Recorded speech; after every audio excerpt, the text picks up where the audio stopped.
J'attends d'eux qu'ils clarifient et formalisent leurs demandes à l'égard de la France et de la communauté internationale. Souhaitent-ils notre présence? Ont-ils besoin de nous? Je veux des réponses claires et assumées sur ces questions. Je ne peux ni ne veux avoir des soldats français sur quelque sol du Sahel que ce soit, alors même que l'ambiguïté persiste à l'égard de mouvements anti-français. Je souhaite que nous puissions organiser une présence internationale plus forte et structurer au Sahel une nouvelle coalition autour de nous, en lien avec nos partenaires européens déjà présents. Le président français demande à nos chefs d'État africains francophones de fermer nos bouches. Parce que, selon lui, nous cultivons un sentiment anti-français. Mais vous savez très bien que c'est faux. Monsieur le président Macron, il n'y a pas de sentiment anti-français ici. Ce que vous appelez sentiment anti-français, d'ailleurs, comment vous allez présenter ça? Je suis en train de parler en français là. J'ai rien contre le français en tant que langue. Je ne parle pas en sénoufo ou en djoula ou en sérère ou en wolof ou je ne sais quoi, soninké, bambara ou quoi d'autre. Je parle en français. Je n'ai rien contre le français. J'écris, je m'exprime, je travaille en français. Je n'ai rien contre les Français. Nous n'avons ici en Afrique francophone rien contre les Français. Ils sont nombreux, ils ont des entreprises, ils créent des emplois pour nous, ils payent des impôts. Nous sommes nombreux à travailler avec eux, à travailler pour eux. Ils travaillent souvent pour nous. Nous sommes des amis, nous nous marions, nous vivons ensemble ici comme en France sans aucune animosité. Donc, ce n'est pas un sentiment contre les Français ou contre le Français. Ce que vous appelez sentiment anti-français en réalité, c'est un ras-le-bol, c'est une révolte, c'est un refus de la mainmise de l'État français sur nos autorités et par ricochet sur nos économies, sur nos peuples. C'est ce que nous refusons. Les relations incestueuses entre l'État français et les États africains, c'est ce que nous refusons. Les relations de connivence entre l'État français et les États africains, c'est ce que nous refusons.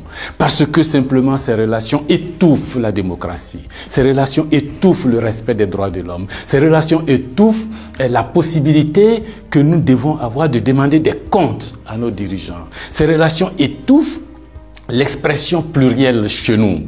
Il n'y a que ce que le président dit parce qu'il est d'accord avec Paris, donc c'est ce que lui dit qui est bon. Monsieur le président, c'est ce qui nous révolte. On a le sentiment que vous êtes complice de nos chefs d'État pour nous brimer. On a le sentiment que les droits de l'homme que vous faites respecter en France, les libertés individuelles que vous faites respecter en France, la déclaration universelle des droits en France, déclaré là-bas par vos ancêtres, Monsieur le Président, on a l'impression que vous considérez que nous, en Afrique, on n'a pas droit à cela. Nous, en Afrique, on n'est pas digne de cela. Nous, en Afrique, on n'est pas suffisamment humain pour avoir les droits humains. C'est ce qui révolte cette jeunesse-là. La conséquence, vous voyez chaque jour de nombreux jeunes essayant d'aller là où les droits sont respectés, là où les libertés sont respectées, là où on a le sentiment qu'ils sont des hommes. C'est ce qu'il faut changer, Monsieur le Président. C'est ce qu'il faut changer.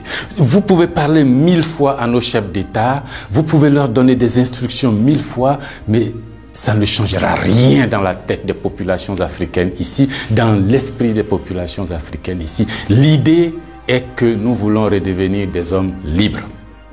Nos ancêtres ont été vendus comme des marchandises par vos ancêtres. Comme des marchandises. Pendant de 1500 à 1890, par là, comme des marchandises. Nous fermons les yeux là-dessus. Nos parents ont été gouvernés par la décision que vos parents ont prise à Berlin de venir s'accaparer nos territoires, nous-mêmes, nos fleuves, nos rivières, nos matières premières, de prendre possession de nous. Ça a duré près d'un siècle. Fermons les yeux là-dessus. Vos prédécesseurs ont considéré que nos chefs d'État devraient être juste des délégués pour eux, pour nous maintenir ici. Comment on peut avoir le sentiment français quand on descend à l'aéroport d'Abidjan, le boulevard qu'on prend s'appelle Giscard d'Estaing. Le pont qu'on emprunte s'appelle De Gaulle. Et la route qu'on utilise pour aller à l'université s'appelle boulevard Mitterrand. Et puis partout, on a Trèche-la-Plaine, Port-Bouët, Binger. Non! Ce que la nouvelle génération veut, ce que nous voulons, c'est l'autodétermination. Que nos chefs d'État nous rendent compte ici, qu'ils ne soient pas obligés d'aller vous rendre compte pour se donner une certaine légitimité, comme Macron est d'accord avec moi, comme Chirac est d'accord avec moi, comme le chef d'État français est d'accord avec moi. Donc ici, vous allez faire ce que je dis parce que sinon vous allez avoir des problèmes. Monsieur le Président, tant que ça durera comme ça, les gens ici auront le sentiment que l'État français est complice de leur brimade, de leur pauvreté, de leur chômage. C'est ce que nous voulons changer. C'est ce que nous voulons changer. Renvoyer Kako Noboko, renvoyer Kemi Seba, renvoyer Nathalie Yamb, contester les propos de Salif Keïta ou je ne sais qui d'autre, ça ne changera rien. C'est dans la tête de chacun. Chacun de nous, les gens, ces idées-là ont imbibé notre esprit maintenant. Le désir de liberté, vous devez connaître ça. Vos ancêtres se sont battus pour avoir cette liberté. On fait plusieurs guerres pour jouir de cette liberté. Ce que nous voulons, c'est ça. Liberté de commerce, liberté de nous organiser, nous autodéterminer, faire ce qui est bon pour nous sans nuire à vos intérêts. Mais ça ne vous dit pas de venir nous imposer vos intérêts. Si vous pensez, chers auditeurs, que ce message vaut la peine d'être diffusé et que nous soyons nombreux à nous l'approprier, sans animosité, sans bestialité, mais avec fermeté et conviction, il faut liker, il faut partager. Parce que c'est l'Afrique de demain qui se joue là. Nous ne voulons plus être des marchandises, nous ne voulons plus être sous la tutelle de quelqu'un, nous voulons redevenir des hommes libres.